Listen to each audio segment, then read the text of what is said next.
Hello, everyone, and welcome back to another episode of The Crowning Moment. This is one I've been super excited to do because today we have on a very special friend of mine that runs the Pageant Project. Today we'll be talking with Adrian. We're going to go ahead and bring him into the studio so we can go ahead and get today's episode started. Hello. I was getting so antsy waiting for that. Oh, it started at 29 because I use this software as well. It's like, oh, she started at 29. And I know that song like 29, 28, 20. I just do some email of you, 26, 20. Oh, it's 3, 2, and then I'm back. I Hello, love it. how are Yeah, you? that has definitely been my favorite thing. You got me all into StreamYard using that now instead of what I was previously using. So I really enjoyed the software a lot better. They have just different things with banners and you can have all the different reels at the Mm. bottom and your name can be on it. That's a super nice thing. Before it was just you just saw a picture of someone on the other software I used, you didn't see who it was. So I really like this so much better. But for those who are here, welcome. My name is Casey Gibson. If you're new to Crowning Moment, I'm super excited to have you here. It is on all podcasting platforms and YouTube. Right now, we are currently streaming on Facebook and on my YouTube channel. So, super excited for anyone that is joining on. And Adrian, I want you to go ahead and tell everyone who you are and I guess a little bit of how we kind of got connected. Who I am. Well, my name is Adrian. I got that part right. I'm from Australia. That's why I have this weird accent. And I am the founder of the Pageant Project. I think I started interviewing back in 2016. Done over 300 interviews. I've actually lost track because I did some under another business name and I can't remember, but somewhere 300 plus interviews, mostly live, like Casey is doing here. Also released a couple of best-selling pageant books. And that I love talking to people, love hearing their stories. And then how did we meet? I was trolling through social media, hunting for people to interview, and I saw someone, I can't remember who, had interviewed with you. And I'm like, oh, this girl does an interview show as well.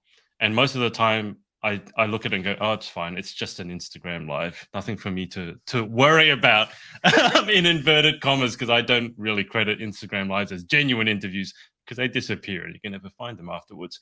But then I saw you were doing like pretty professional level interviews. You seemed to like someone who knew what she was doing, and you had interviewed some properly big names. We've had some guests in common, like Stephen Roddy from the Pageant Planet. We've both chatted to him. So I'm like, okay. I then forgot that I was looking for interviews, and I started trolling through your social media, and I got a little bit jealous because you've had some big names on. But then I was like, you know what? I should connect with this girl because her and I probably have some things in common given what we've been through. So I asked you on. You were gracious enough to come on eventually after fobbing me off once and changing the date. But I don't know why you did that. Apparently, I wasn't good enough for you on that day. But then you came on, and since then, we've had our interview, and we've not had a chat that's gone less than 3 or 4 hours. Yeah. And that's just because I guess we started working together in another capacity with Amazon. And it's been really refreshing. And I'm really quite thankful that I reached out to you because you and I probably are two of the people in this space who do something that's so niche. And so we can immediately understand one another. And then obviously, we both have a caffeine addiction, we both have an Yes. Amazon addiction. Yes. So it's been all guns blazing since then, and you never stop. And then I tell you should stop, but then I'm mindful that I never stop. So a lot in common. That's really funny you bring that up. I actually it probably was like 6 months, and we'll wrap up to why I, canceled the first interview. It was probably like 6 months before you reached out. I scrolled over and somebody oh gosh, who did you interview with? I feel like it was one of the United States girls. You had interviewed with them. No, it was Presley, who is in USA National Miss. Yeah, Um, Rocky it was Top, Yep, go it was Vols. her. It was her, and I had seen an interview that you had done in the past with her when she had a different title, and I was like, "Who is this guy?" Because at first you kinda get like, "This is my territory, how You get dare they?" competitive. Yeah. And it's a tough area being in pageants, like, especially it's a very, very, very specific niche of an area. And so when I saw your your thing." I'm like, "Who is this guy?" And then I start scrolling and I'm like, "He's interviewing people left and right." And I remember calling my mom and I'm like, "Mom, like there's this pageant project and I don't know who it is." And I couldn't find until finally I saw seeing like your videos of your face once I got further down. I'm like, "Who Yeah. is this?" I hadn't gone to the YouTube, hadn't seen anything yet. I just saw you were interviewing so many people. And in my brain, I'm like, "Mom, how is he doing this? How does he have time to do this?" And at the time I didn't know it was a he, she, whoever was interviewing. I was like, "How do they have time to do this?" And after that, and then after a while, I just kinda like, I was like, "Oh, okay, I'll keep an eye on these people. I don't know what they're doing, but they're doing something good." And after a while, that's when you messaged me, and I'm like, "Okay, maybe this is a good time to, get in and get interviewed by them so then I can kinda see how they do things." And then I realized it was Yeah. you. So then, Yeah.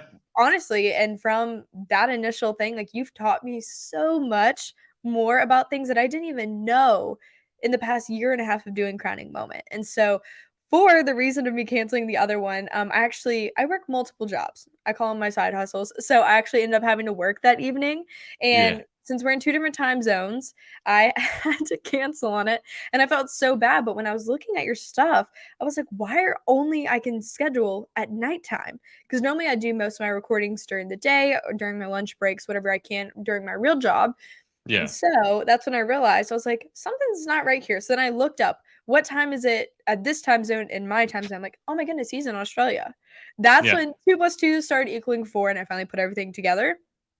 But that was the purpose of me canceling the first one. I actually no, like I said, I have multiple side hustles. So I had to Yes. go do my second job, and I work at a beverage co. So it's like a really cool like wine bar It does beverage look area. cool, by the way. I looked it up, and like the things it has there, I want to go there. It had like as cool like was it 10 taps, and like the 10th one is always like a weird craft or kombucha, and I Yes. love kombucha, and alcoholic kombucha Mm. has become a thing. So I'm like, I really want to try that. Yeah, it's always unique, and they always have a margarita and a prosecco on tap, which I love bubbles. A Bubbles are my thing. margarita on tap. Oh, Yes. that's dangerous. That Oh, that is so very dangerous. dangerous. Just put But me that under was the tap. I'll be fine. and that was the thing is I felt really bad about canceling, but also I was like, "I don't know this guy." I'm like, "It's okay." And It's so when no, you didn't cancel it. You rescheduled it. To be I clear, rescheduled I'm exactly. just having a laugh. But like that's why. I mean, you've seen the automation that comes through. That's why the rescheduling link is there, so that you can use it. And I do appreciate the fact that you are busy enough to have to reschedule, and also that you are professional enough to let me know more than 24 hours in advance. Thank you for Yes, that. I you're have bad welcome. experiences with people who less than 24 hours notice, and I'm like, no, I don't want to interview you anymore.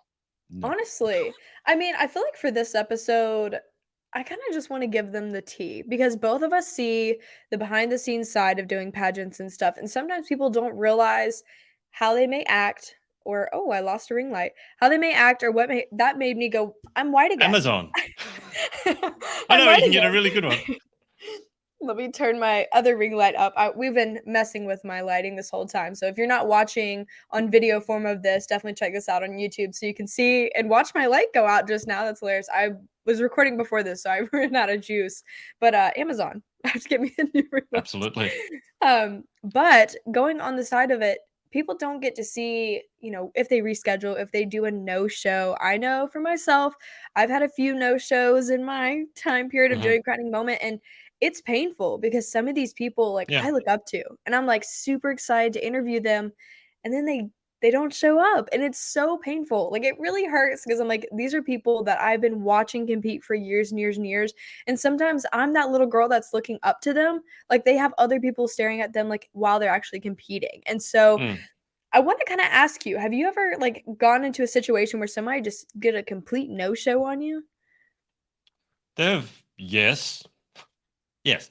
There, I don't want that to be like I'm saying anything bad about pageants. I mean, I feel there are some people in life who just let you down, and then Yeah. it's up to you, like how many times you want to let them let you down before you let them go. And like to be completely clear, I don't think of them as bad people. I know some people have issues scheduling stuff or they don't have a calendar. But to me, one of the things that I learned from that is that I have to value my time and respect my time. Because for me, if I said I'm going to do something, I would never not show up. Like I can count on one finger the number of times that I didn't show up to something because I forgot. And it was like a whole convoluted, and it wasn't to do with pageants. It's back when I was tennis coaching. That like one time where I just forgot. I didn't know that I had something on. But to answer, like in terms of tea, pageant girls always ask me for advice. I don't know if you get this because you and I have both connected with so many people, so they want to pick our brains, and I'm fine with that. But people are always looking for like the secret to win, like some deep, meaningful thing that they've never heard of. And honestly, I've been thinking more and more, Casey, that honestly, the one thing you can do to stand out in today's crowded world is just to be professional. Honestly, just if you say you're going to do something, do it. If you say you're going to message me something by tonight, it's tonight. If you don't do it by tonight, it's okay, but just tell me, oh, sorry, because to me, manners, respect, and professionalism, and I swear to God, that will make you stand out from about 80% of your competitors already. Just do what you said you were going to do it when you said you were going to do. And if you can't do it, apologize. But also stop saying yes if you're not going to do it. I would much rather someone tell me, no, I don't want to do it. No, I can't do it. Than say, oh, yeah, yeah, I'd love to. And then, how do I book in? Send them the message. And then 5 months later, you're like, so, Where'd they about go? that interview. And then when they do want to book in, they're like, oh, I can't find anything this week. Yeah, because I'm booked out 3 or 4 months in advance. Like, Mhm. as you know, this takes time. So I Yes. don't want to be doing one every day. I try to limit it to 1 or 2 a week at most, because otherwise I have no time to do anything else. But that's what I've learned, and I don't take it personally. I used to.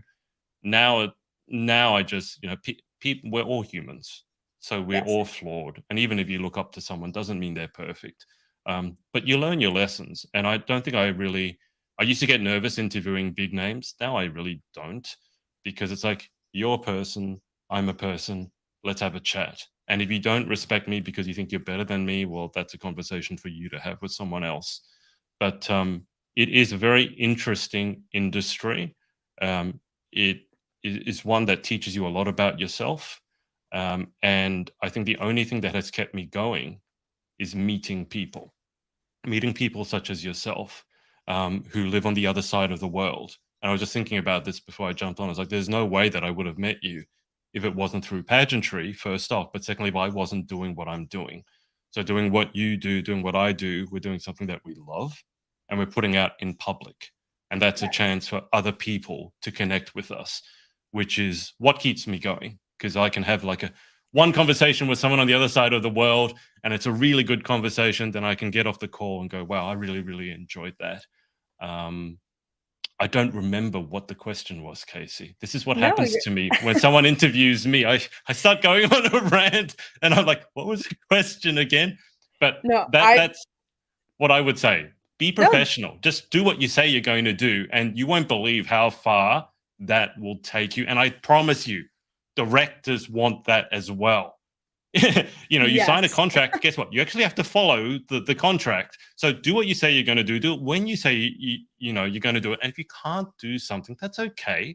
But just apologize. Be respectful of other people's time, other people's attention. And if someone goes out of their way to help you, I don't care if they have one follower on Instagram and you have a million.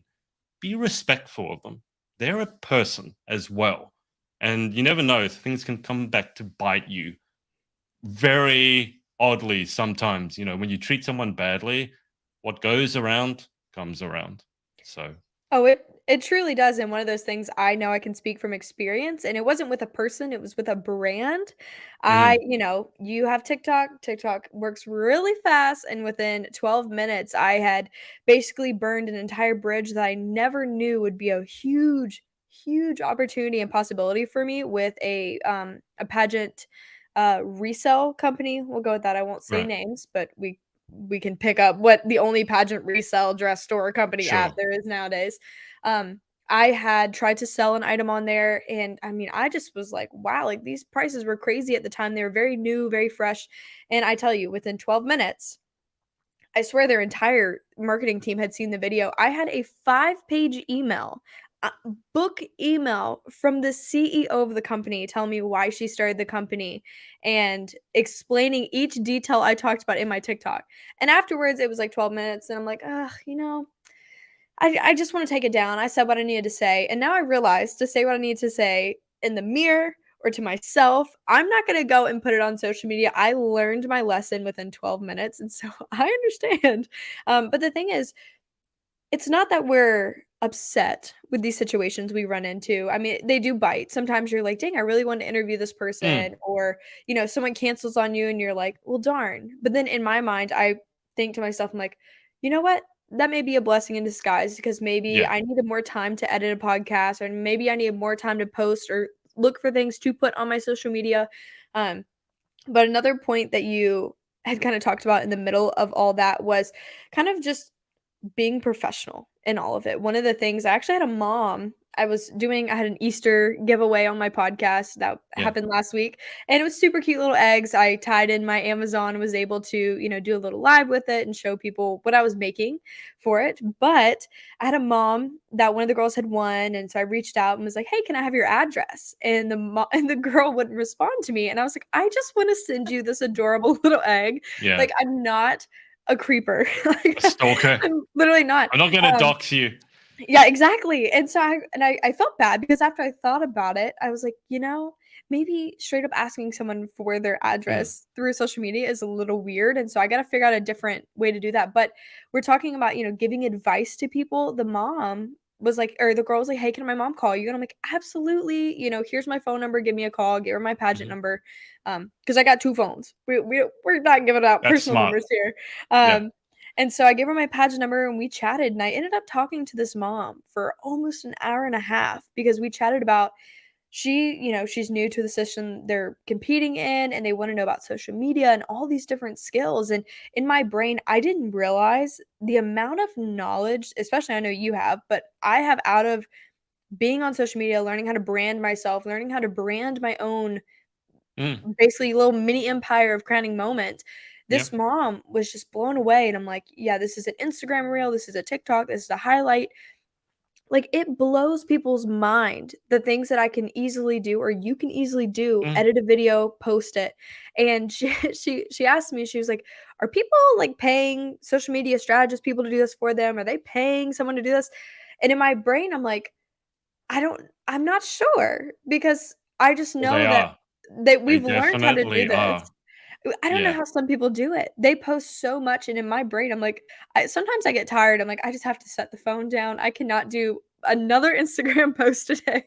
Like, it's a struggle. But have you ever like had those instances where you're like, I want to put the phone down. I don't want to do an interview today. Like, how do you get over that side of things when you have to do these Mm. things, even though you may not want to sometimes?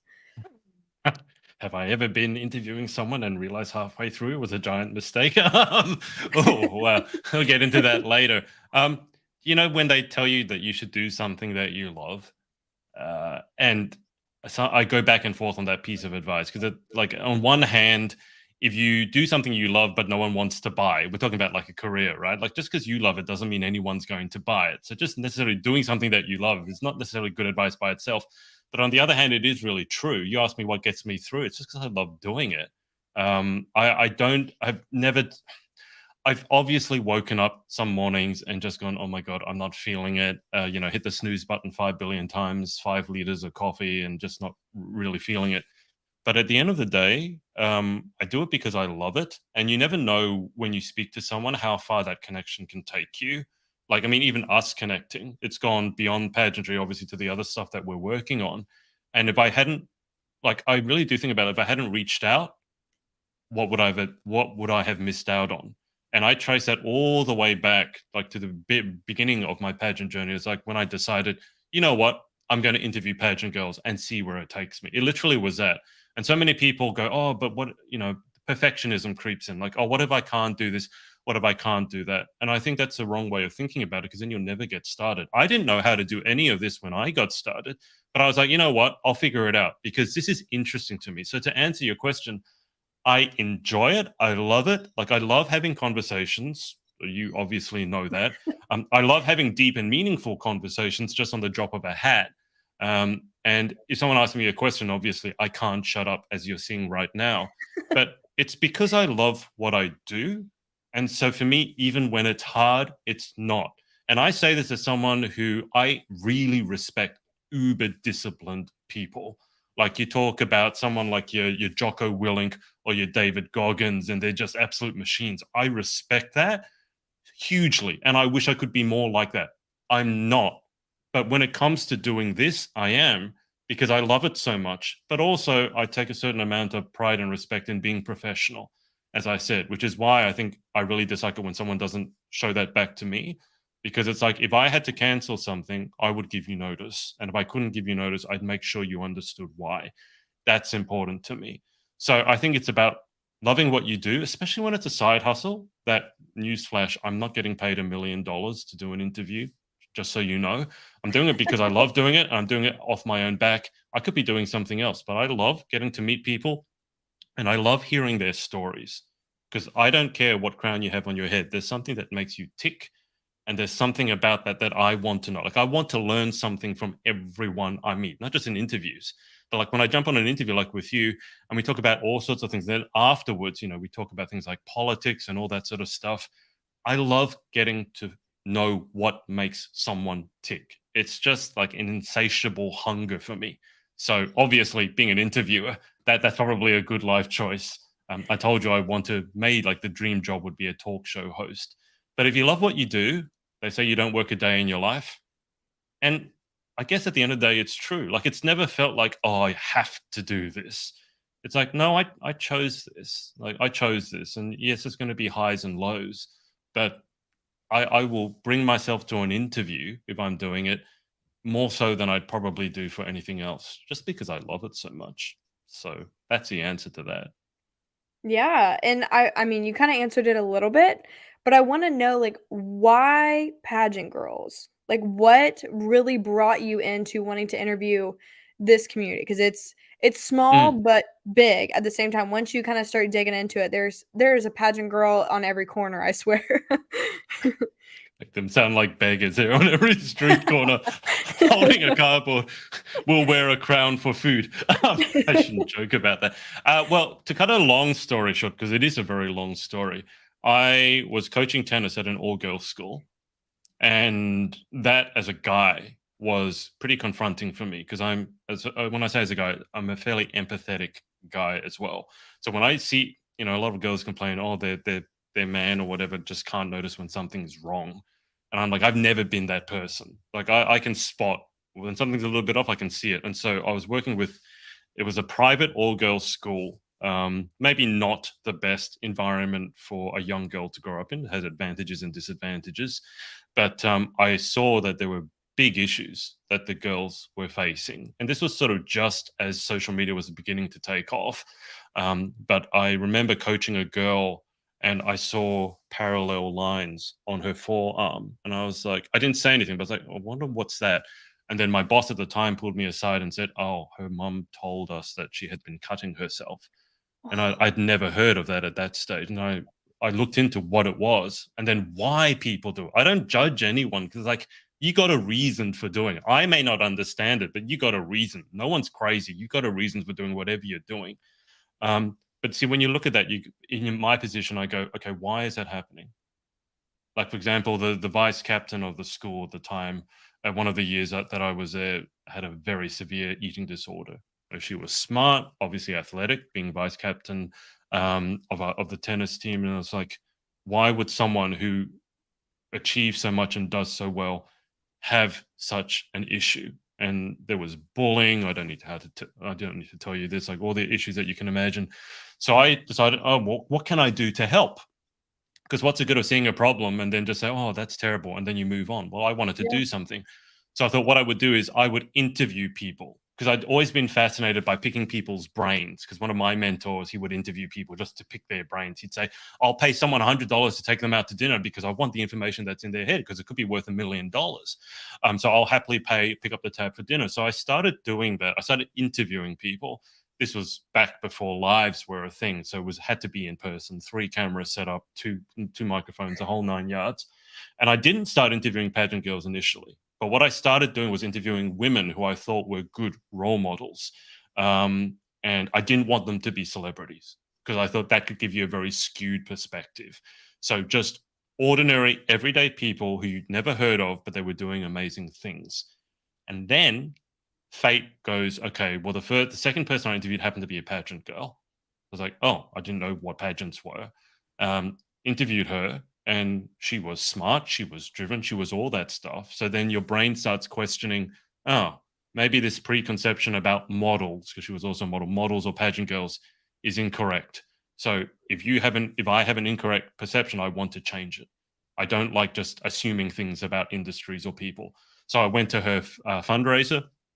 I still remember where it was, and she was actually won a bike. I won a mountain bike in the raffle, but I gave it back because I was so far away from home and I had no way of taking it back that I let someone else take it. I just remember that now. But I met a bunch of pageant girls there, and then one becomes two, becomes four, becomes eight. At some point, the live thing was taking off. The technology got to the point where I could comfortably interview someone overseas. So I jumped on that as soon as I could. But that tells you why or how I got into it. The why that got me into it, like why it keeps me going, is because there are a lot of preconceptions out there, um, about not just pageantry, but about women who are, let's say, good looking. It's like, oh, you're good looking and you're smart. Wow. And I'm like, why should that surprise you? I'm that sort of person. I don't like assumptions, and I don't like archaic stereotypes either. So I really go into it to help young women tell their stories. And that's why most of my interviews you see, they're like, well, even of our conversations, you can see I don't get done quickly. Like, I like to dig into what makes someone tick, because I think that conversation not only helps me, it can really help them. But I realize that some, not all, don't get me wrong, I'm not naive to think that everyone in pageantry has an amazing story to tell and everyone's amazing, but that's true in life as well.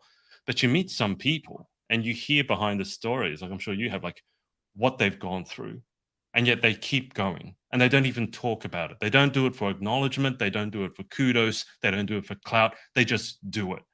And those people really inspire me on a daily basis. Like, and it's not an age thing either. Like, I have a friend in Texas. This is when you're talking about people who do content creation for a living. She pulled out, actually, she's the one who's on the cover of my new book, or the proposed cover, Natalie over in Texas. She pulled out of college to pursue her dream of starting up an agency. And within like 3 or 4 months, she's now earning like like a ridiculous, like 6 figures already. And she's only like 21 or something. And I met up with her when I was in Texas, and I was blown away by what she had gone through negatively in pageantry, how she had come out of the other side of that stronger, more determined.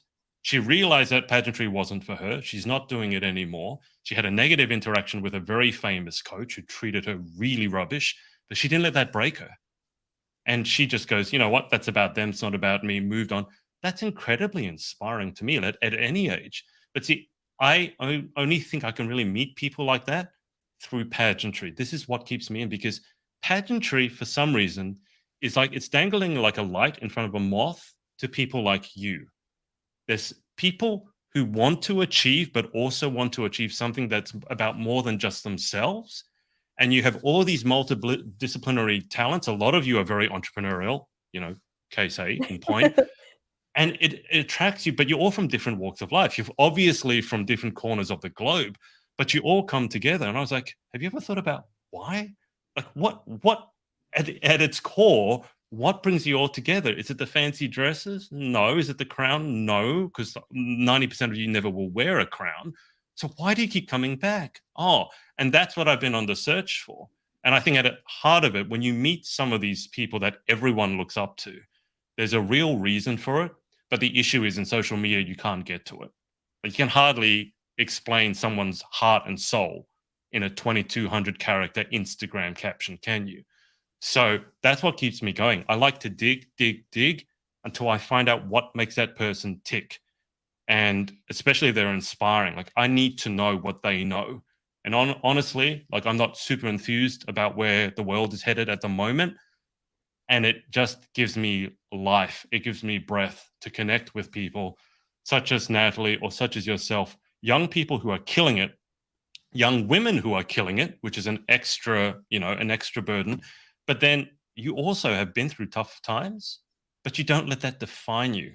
Because I have no time for victimhood, and that could get me into trouble saying that. But I say that as someone, I was thinking about that again this morning. I was sexually molested on a train when I was in high school. I never told Mm. anyone that, by another man, right? I didn't even know what was happening. And then afterwards, you realize I was mugged rather comically during high school. We can get into that as to why it was comic. But I've been mugged, I've been molested, I've been suicidal twice, yet you will never hear me say, feel sorry for me, or say, oh, I can't do this because. So I really like surrounding my inner circle with people who are like, yeah, you can do it, go and do it. Not naively blind people, just, oh, yeah, you can do anything you want. It's like, okay, but yes, you can do it. It'll be tough, but here's how you do it. Like the conversations we've had, like I've shown you some things and, you've taken it on. And I said, that's what I've been looking for. So I respect people with the chutzpah to go and get it. Yes, you've gone through tough times and you go and do it anyway. That's what I really admire. And I find people like that are drawn to pageantry, and most specifically, people who can't stop competing. They will stop at some point, but they come back again and again and again, and they don't necessarily win. They get knocked down again and again and again. They come back. And people from the outside are like, she's crazy. And I'm like, yeah, she is crazy, but there's something here. There's something, as I said, no one's crazy. Like everyone's got a reason. And I need to find out what that reason is, because she's getting knocked down again and again and again. And yet she keeps going, and she's an amazing person. She's a role model. She doesn't brag about it, genuine role model, right? And I need to find out what that is. But then I also want to interview them so that I can spread it out to other people. Because I'd like to think I can make a small influence. Like if you look up to someone, but you hear an interview, a long form interview, you can learn something about them that really motivates them. You don't just see the photo and the pretty photo and the gown and the bikini, whatever, but you get to see what really makes them tick. And if you're like me, and you probably are, because you do this crazy job as well, that's probably what drives you as well. It's like when you have a good interview with someone that you look up to and respect, or even someone that you didn't really know came out of left field, and you go, wow, that's amazing. Like, how do you do that? Because that would break 80% of other people. And yet here you are, you're going about your day, you're not looking for kudos, you're not looking for clout, and you're just amazing. So that's how I got into it. But then that's also what keeps me going. It's meeting those people. And I don't know, honestly, if I'd be able to meet people like that through any other industry. There's something about this industry, as troublesome as it can be at times, it's just addictive. I mean, it really is, because the stories that people can tell you, they'll just blow your mind. You're like, how are one, I'm glad you're here, is normally how that conversation starts. And two, Yeah. it's, what did you do to get through that? And it is really hard, because some of those people that you've looked up to for years and years and Mm. years and years, they have had the strongest and hardest battles Mm. to go through to get where they were. And Yeah. that's the one thing when because I was like, you know what, my goal last year, I was like, I want to interview Miss USA, not knowing she'd win Miss Universe, had no idea. And then I was like, I want to interview Miss America. Like that was honestly, like that was my goal period for the Yeah. podcast. And then I was just gonna swipe it and let it go. But then after I did that, my brothers both asked me, why are you gonna stop now? Like what's next? And I'm like, Mm. well, there's always another Miss America, there's always another Miss USA, there's always another Miss Universe. There's so many Mm. more pageant systems out there to get to know people from, just like you are. You're doing the exact same thing. You're like, I want to know why you do this. Why do you Yeah. continue to come back, even if you win? Because being a winner of a national system or a different title, or even just winning like your local high school pageant, Sure. going into the next pageant, you have this like unspoken, unsaid pressure of like Oh, yeah. everyone's watching you, they know who you are. And sometimes like that really can break a person Mm.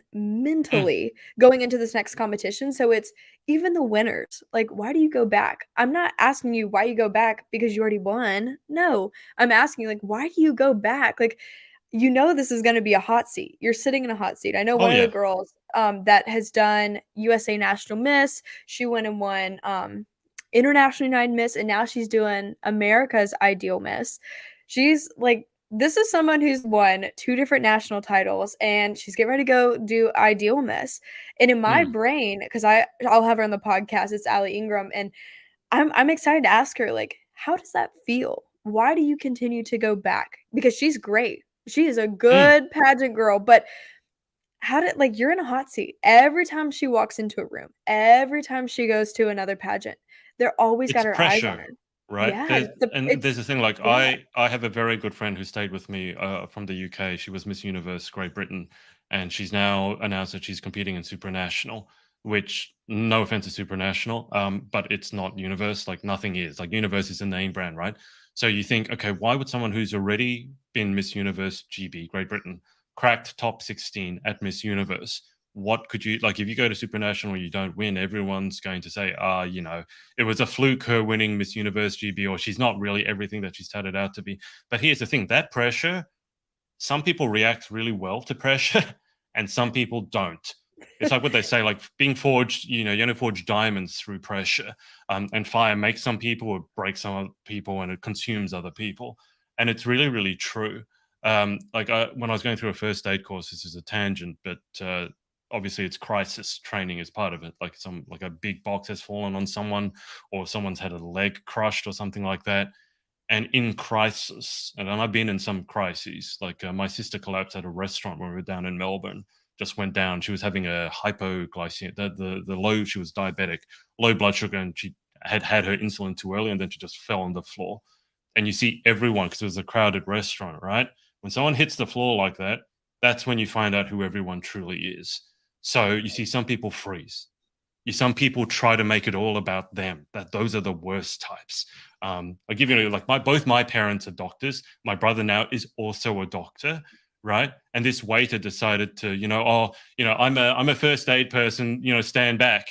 And she didn't get a very warm response from my parents. Like, we're doctors, you can just basically bugger off now.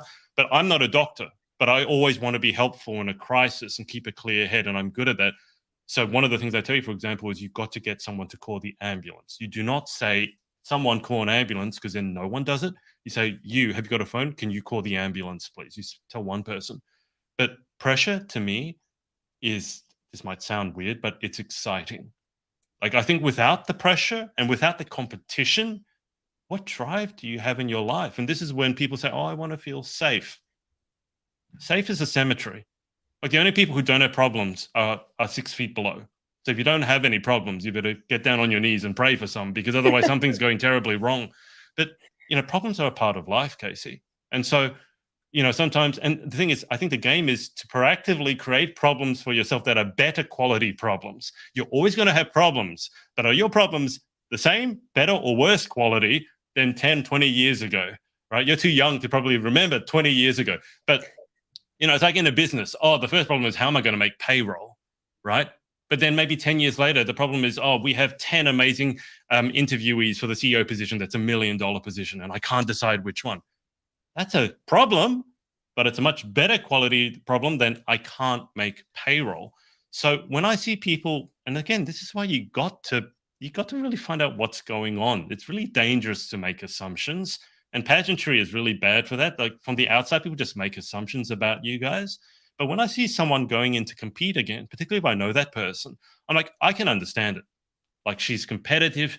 She's young. She wants to give it another go. She wants to push herself, because pageantry, and I wouldn't enter a pageant, to be clear, because I don't think I could deal with that level of pressure when it's so subjective.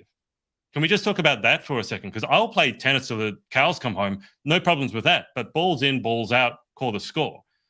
If I tried my best and then I lost, but I didn't know why, that's a whole other pressure for you guys to go through. So for someone to willingly throw themselves headfirst into that again and again and again and again and again and again, 10 years, 15 years, at some point, yes, you probably have a problem.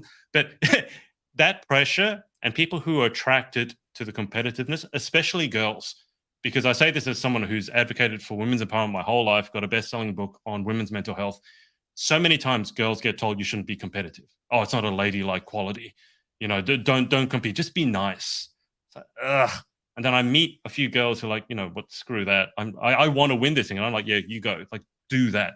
Because that's you. That's you speaking your truth. You go do you. And these girls, yourself included, like, if you think about who you would have been without pageantry, you wouldn't be probably half the person that you were with if you'd never done it. No, and it's probably not giving the kudos. It's not giving the kudos to the pageant. You did the work, but the pageant gave you the impetus or the motivation to do the work, right? Nothing will get you in shape faster than, oh, you got to appear in a bikini in front of 1,000 strangers in 2 weeks. Oh, Oh, yeah, okay, yeah. I'm going for the run now. That's okay. Yeah, bye. No, I need that donut. But if you don't have that pressure, you don't have that competition, then you don't have that motivation. And who wants a life without motivation? And as I said, if you don't proactively seek out challenge, it comes for you anyway, but in a much worse form. Like if you go and enter in a pageant and you're like, I got to get into shape, that's pressure, but that's proactive. You've gone and sort that out.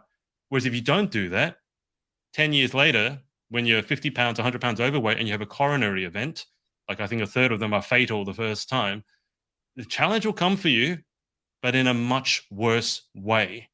So I give like huge kudos to you guys who go into pageantry, because I could never do it. But the ones who go in again and again and again, I know you've done this. I understand it. Like you want to become the best version of yourself. And even if you don't win, at the heart of it, you know that you've become a better person. And I really think that's all that matters at the end of the day. I absolutely agree with all of that. And that's why I'm just listening and taking in, thinking about different parts that I've had to go through or different people I had to run into. Because if I didn't deal with those hardships or those maybe possible terrible Yeah, people in my life, I wouldn't be who I am today. And so 100%. every moment that I had to go through that, whether it was Yeah, hard, it was easy, or it was just one of those like ugh, gotta do this again, yeah, I would not be here. I would not be who I am. yeah. And I truly am very thankful for all of the things I had to go through, good, bad, ugly, everything in between. Because Remember that. truly, Remember that next time you go through a moment like that is a thing. Like I had a friend who put up on Instagram, like, God never gives you a challenge that you're not capable of like dealing with. And when I read yes. that, you stop and you have to read that again. It's like, oh, so this challenge I'm going through now, not only is it here for a reason, but I can deal with it. Oh, okay, let's do this. You know what I mean? So Yeah. absolutely, like you wouldn't. And it sounds trite to go through it. Like I've been through difficulties. My sister, the diabetic one, she passed away when she was about your age, and it was very unexpected, Mhm. and it completely broke our family. Now, I'm not saying I wish that had happened, but it's what you take from it. Like that can be defining. That can be the end. But like, oh, life's terrible, and it can be. But life's terrible. It's meaningless. Why bother? And if that's the meaning you make up, then you're done. And we see that unfortunately play out again and again. But if you can take something, even when you're struggling with something, whether it's a job, whether it's finances, whether it's pageantry, whether it's relationship, and it doesn't mean you keep going at that same one. Sometimes the hardest decision is to cut something off. No, this job is not good enough for me. No, this person is not good enough. This relationship doesn't serve me anymore. It can be really tough to know when to move on. But you guys, you who who take life on and take pageantry on, it's really inspiring. But that's only because I know what going into a pageant is like from speaking to so many of you. It's not all just like, oh, fun games, wear a pretty dress. It's serious work. And Yeah. by the way, it's serious finances and it's serious stress. Yes. So I wanted to know why you guys would willingly do that to yourselves. In your case, repeatedly, and for some people that I know, 15 years in a row. And it's like, I can either look at you as crazy, and I think you are, because I think the best people in the world are crazy. But there's also a nugget there that's something to really respect. Because isn't that resilience? Like you get knocked down again and again and again and again, sometimes really unfairly.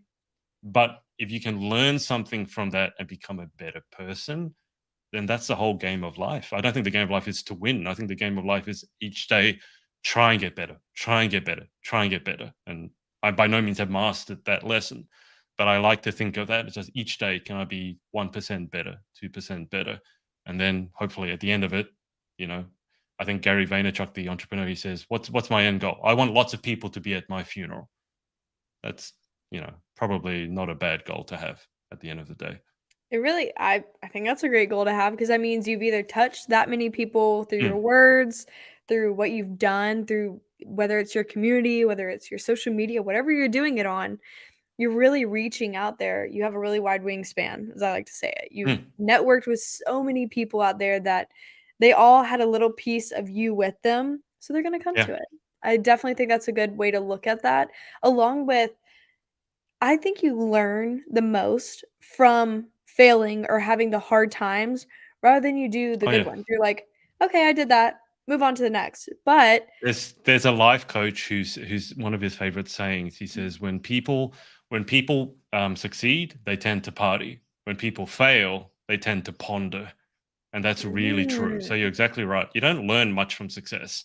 In fact, there are a lot of people out there who are very successful. So I don't want anyone to tell me about how well you did.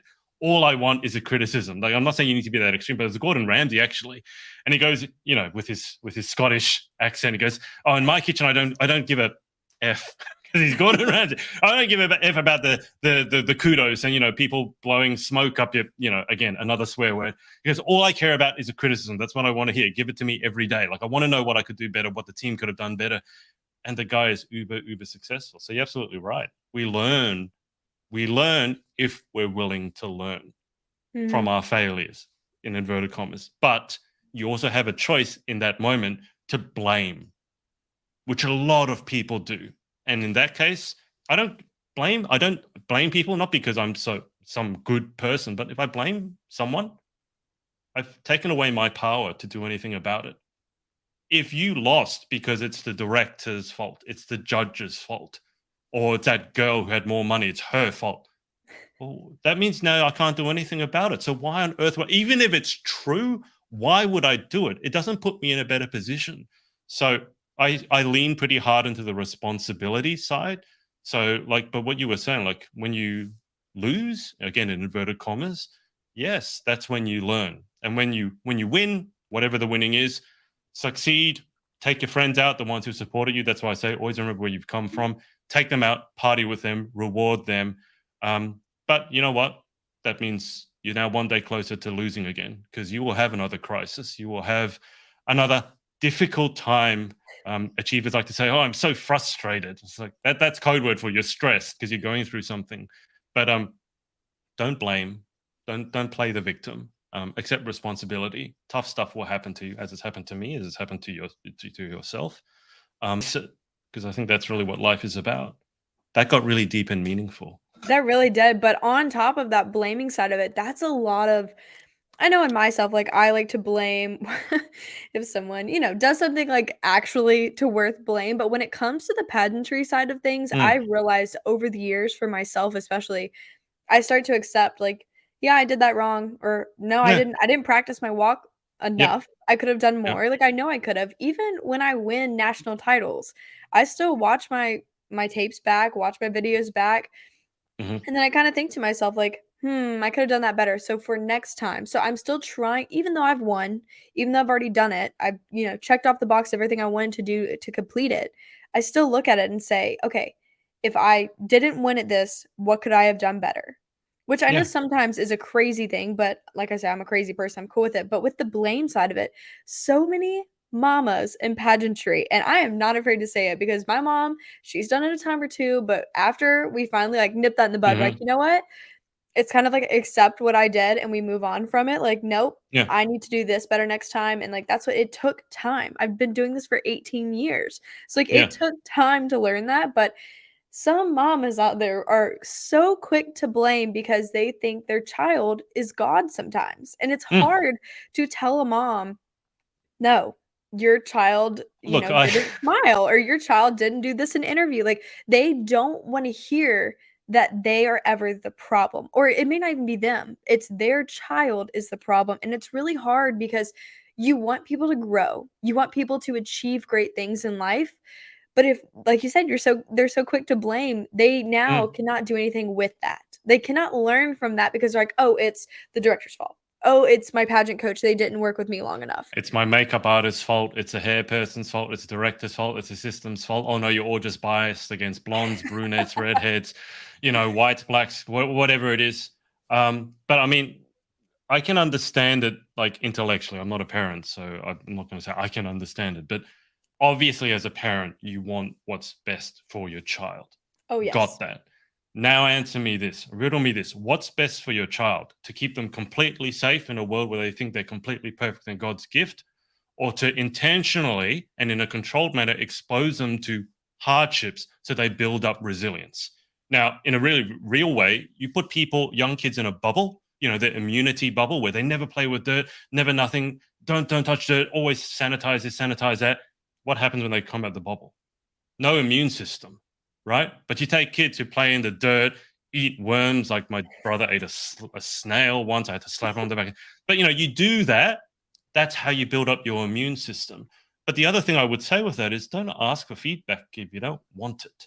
And if your child didn't win, there's a reason. You may not like the reason, but there's a reason. Because I had, like, in tennis coaching, I was giving the kids like a conduct mark out of 10, not for how well you did, but how much effort you put in, right? How good of a student were you in the class? How hard did you try? How supportive were you of the other students? And one of the kids was getting bad marks. I'm not one of those people who will give you a good mark if you were terrible. I will give you a terrible mark, but I will also tell you why, so that hopefully you can do it. You can think of me whatever you want.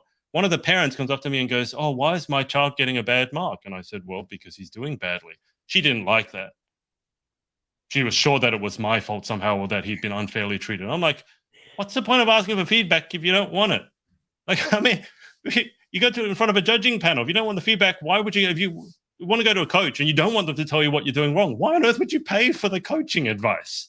And I'm Exactly. like Ramsey in that way. Like, I want to know, even if I don't agree with it, I want to know what you're seeing that maybe I could improve on or do better. I may not agree with it, and I might take your advice and go, you know what, appreciate it, not for me. But if you're just going to have this automatic defenses go up whenever anyone says something critical about you, you're never going to learn anything.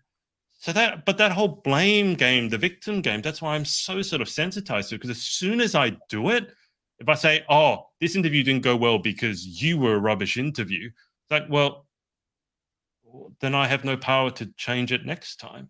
So Exactly. Yeah, and that's my moral thesis no, of the I day. love it. Another thing that just kinda hit me in the face was like, people love to do pageants that give them their comments back, but the Mm, second they get those comments back, and it's not that they love that $10,000 gown mama just bought from the dress store a month ago, they lose their mind, they will blow up. I have been a national director before, so I yeah. know what this is like, I've seen it. I've judged local pageants, I've judged festivals, so I know being on the judge's side of they want comments, I'm gonna Mm. give you comments. I will give you my honest opinion. You're literally paying for my honest Be opinion. careful. Why? Be careful with that honesty. Honesty can get you into a lot Honestly, of can get you some trouble places. in this And day with and age. things, there's one thing of being honest, but there's also a thing of being, having that constructive criticism. I'm not Tactful. here to Yeah. tear your child apart. That's not No. why they're here. They're here to build confidence, they're here to build themselves. They're here to do something. You come to pageants to get something out of it. You don't just come. I mean, there are some Yeah. people that just want to get the shiny crown, Well, but there yes. are some people that is going to build their confidence. They're going to Yeah. learn skills from this. I learned how to do my own hair and makeup. I learned how to have a podcast. I learned how to brand myself. People Mm. come to these things for a reason. So when I'm doing comments, I always think about, one, was this the right pageant for them? And so when I'm writing my comments down, try a national pageant, try a local Yeah. pageant, try a county pageant, try something because you can start to kind of like level set where people are at. It's not that I'm telling you you're not good for this pageant. Not that at It's all. a I'm just fit. saying, It's a right and fit. yeah, I think your fit would be better here. Or Mm. when people are wearing a dress, I'm like, ooh, she would look really good with this high shoulder here or something different. Like Yeah. I like to give like beautiful dress. I think that you would also look great in blah blah blah blah. Mm. Like it's like giving them it's like a love sandwich. You tell them this is That's a beautiful. sandwich technique. Yeah. Yeah, a sandwich technique. My parents have always done that. They've always told me it that way Because you because find out what they were doing on you, you're like, "What? You did this as a tactic?" Like, yeah, and it worked. It's like, exactly. oh yeah. But that's how and I feel bad sometimes because that is really how I approach things is I tell you, this is what I really think is going great.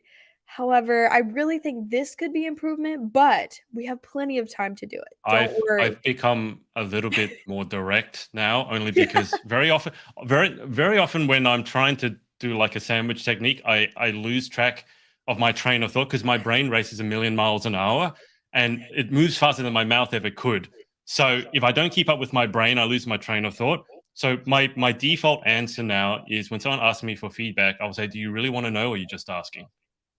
And like, that puts it Mm. back in there. Like, do you just want me to tell you, blow smoke, or do you really want to know what I think? And if they say, "I really want to know," then it gives me that permission to, and it doesn't mean I'll tear them to shreds because I'm always tactful, but I like just knowing, like, do you really want to know, or are you just asking? Because some people ask for feedback and criticism, and they're like, as soon as they get something negative, as you said, they lose their minds. It's like, why would you Yeah. want? Why'd you ask me for feedback if you don't want it? Like, the logical part of my brain goes, why'd you ask for it if you don't want it? It's like asking for a sandwich and you don't want the sandwich. Well, why'd you ask for it?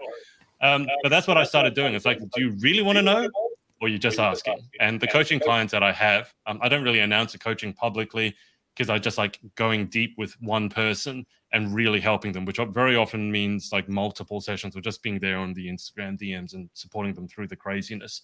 But yeah, I'm quite, one of my clients, she's done very well here in Australia, is one of the major title holders. And she said, your coaching is like a slap in the face. And I was asking for a testimonial. It was like, you mean that in a good way, right? And she's like, yeah, no, because that's it was so different to what everyone else was saying, and it was honest, but it was tactful, and she could take that on board, and actually she felt like she was getting value from it. Because if someone just says, oh, you're doing everything great, keep doing everything you're doing is perfect, it's the system's fault, it's the director's fault. It's like, well, what am I going to do now? It's like telling someone they're perfect as they are. Well, it's like, well, then what motivation do they have to get better? Exactly. So, yeah, I that's what I say now. It's like, do you really want to know, or you're just asking?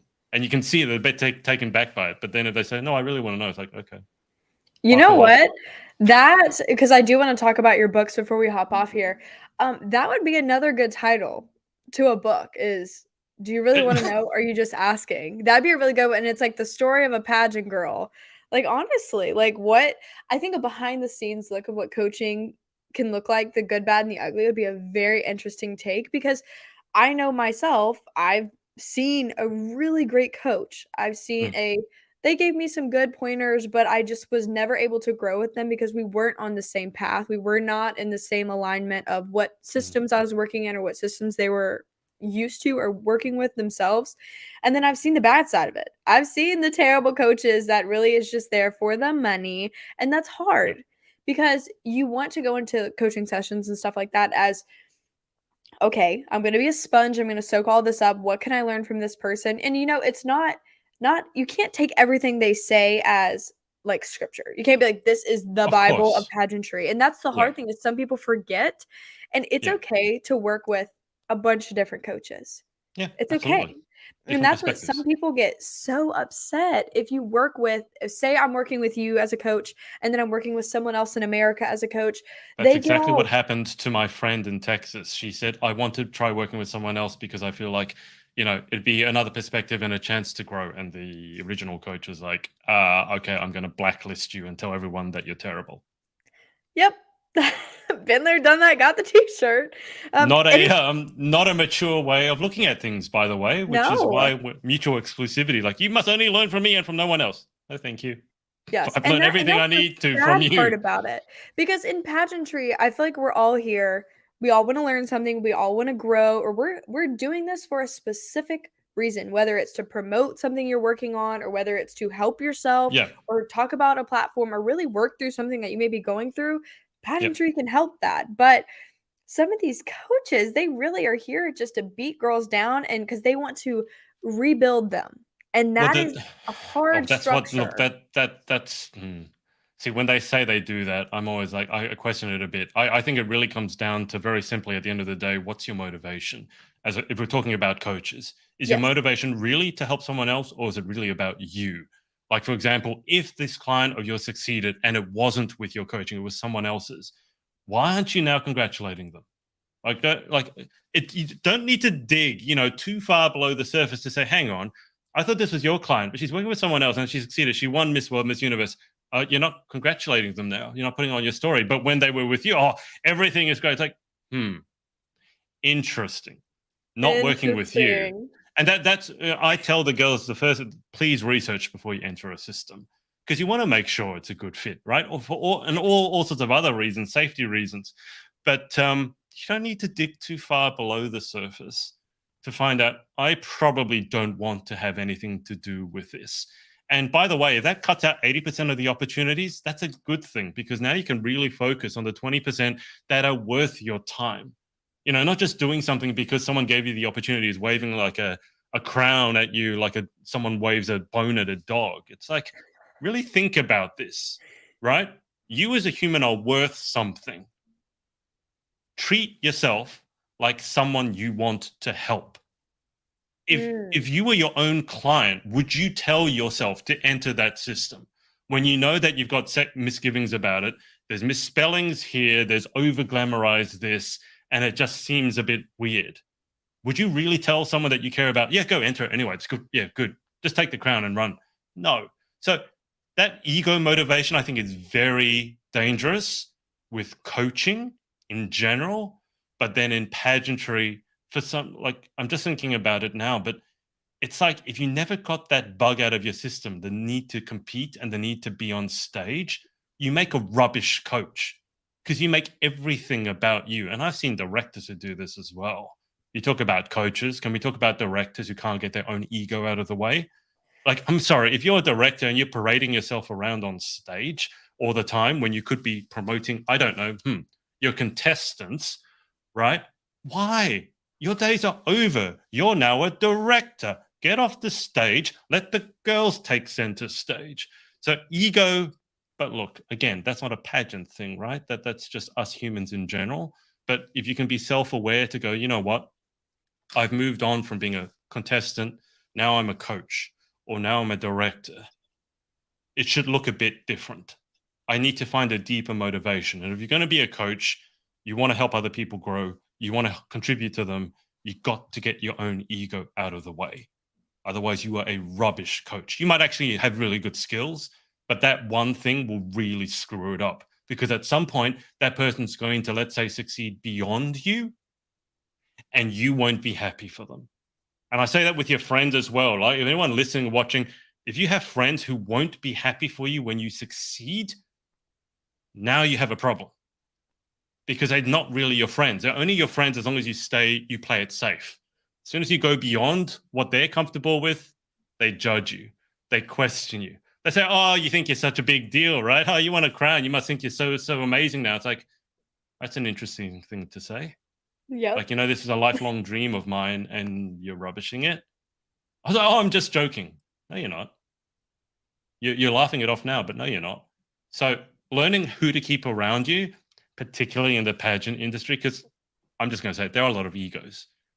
But that's to be expected because to get up on stage in the first place, you need that certain kind of showmanship. You want eyes. Yeah. Like, you don't go on stage if you don't want anyone to look at you. I'm just right. Yes. Like, you won't go on stage like, no, don't look at me, don't look at me. I mean, there's some people who do that, but you like eyes. No problem with that. Go for it.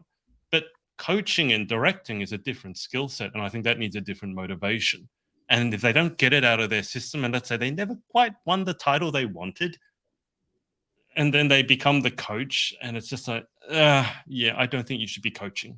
No disrespect to your skill, but your motivation, your clients, like, you're bragging about it, it's all about you. It's not about them. And I really, really dislike that. That was an amazing hot take. I'm clipping this whole part out for itself because that I'm is a clipping good this part hot out, not take. letting anyone see it because I'm going to annoy. But it's really, really true, right? And Uh-huh. it's not just in pageantry, it's just in life in general. If you want to see who your really good friends are, succeed massively. Honestly, like, if you succeed, blow everything out of the water, and then see who's still around you. Then you also see who comes into your circle who dissed you before. It's really, really interesting, but you won't learn any of this if you play it safe.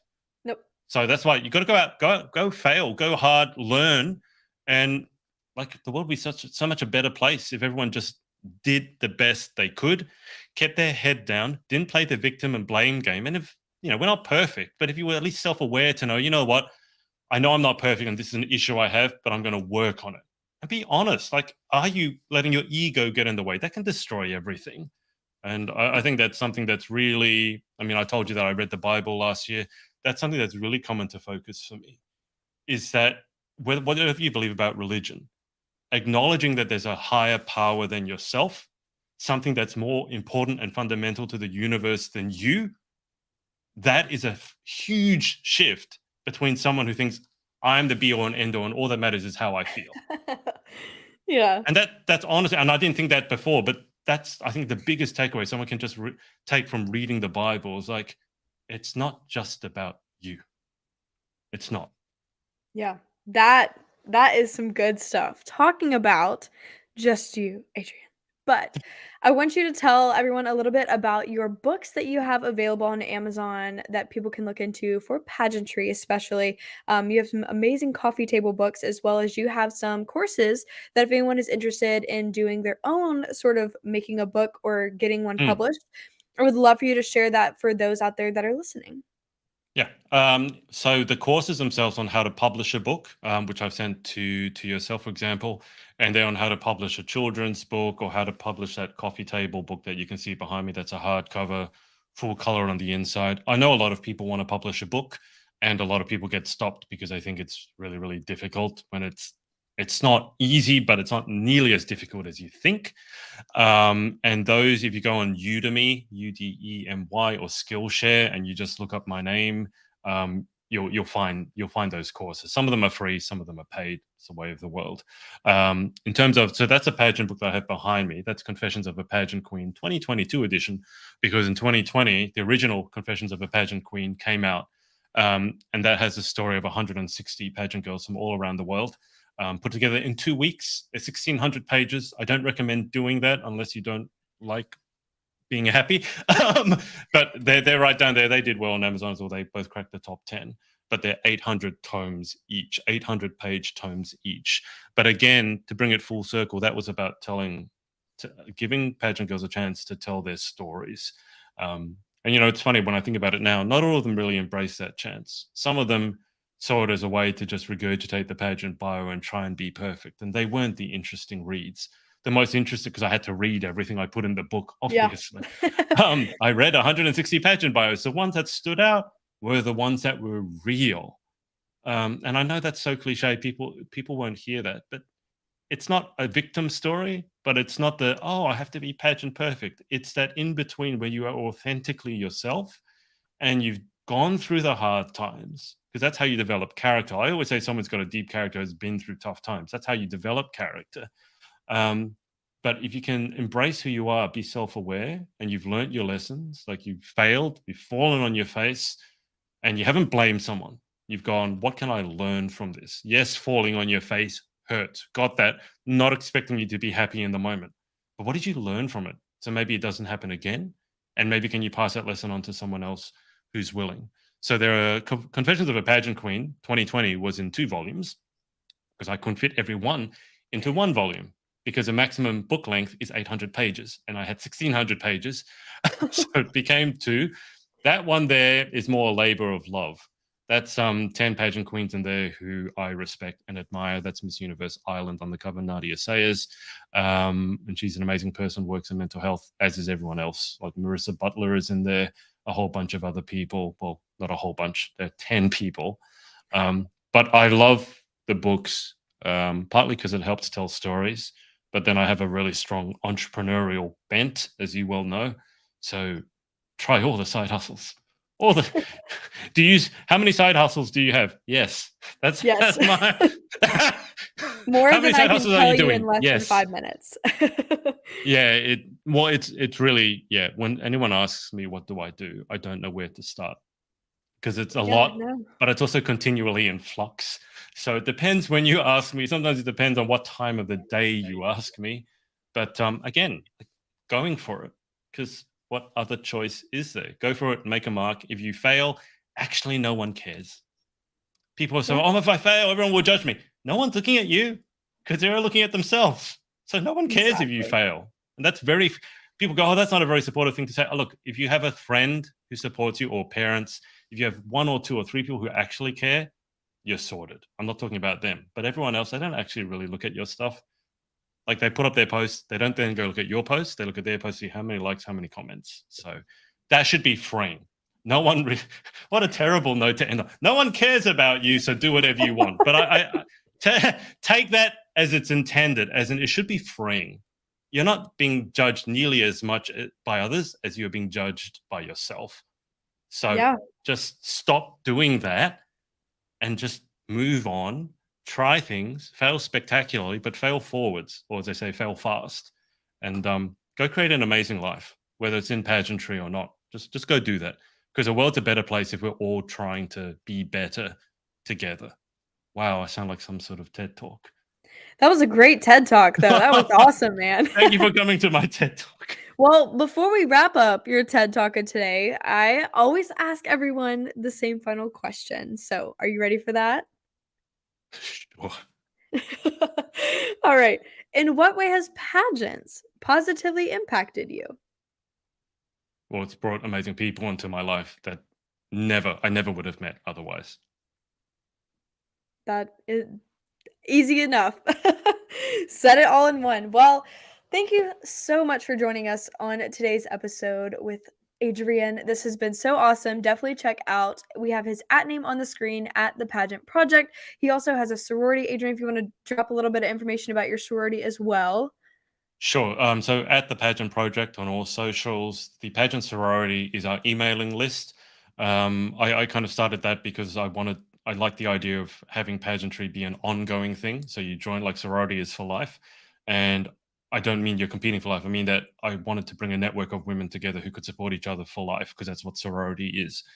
So I called it the Pageant Sorority. It's just an emailing list at the moment, but hopefully we'll be having some in-person events or online events, but I'm really hoping for an in-person event, focusing on the States, the UK, and Australia, if we can get the numbers, because pageantry in the States is so much bigger. But I just love to bring everyone together, not to compete, but just to have a good time, meet each other, have a chat. Because I met so many amazing people through doing what I do, and I know you'll resonate with this. And I've never spoken to them in person, and I just think that's a shame. And Yeah. also, I just want to make sure they're not figments of my imagination. So, Yes, absolutely. so that's the pageant sorority. If you join that, then you'll get an email from me once a week. I did forget the last one because it was Easter, and I was several glasses of red French wine in. And I Ooh. was like, oh, I forgot the newsletter this week. Oh, but it was Good Friday. Doesn't matter. um, but yeah, I really love to bring people together and have some sort of like a pageant convention in person. I think that'd be really cool. Yeah, definitely. Well, I'd love to be a part of it, and I know we will be talking again shortly, but thank you so much for joining us on today's episode of The Crowning Moment. And guys, don't forget to check out Adrian's social media at the Pageant Project. And if you have any more information, please feel free to reach out to him. But thanks so much for joining us on here. It was another great episode of The Crowning Moment. But for now, I'll talk to you guys later. Bye, guys.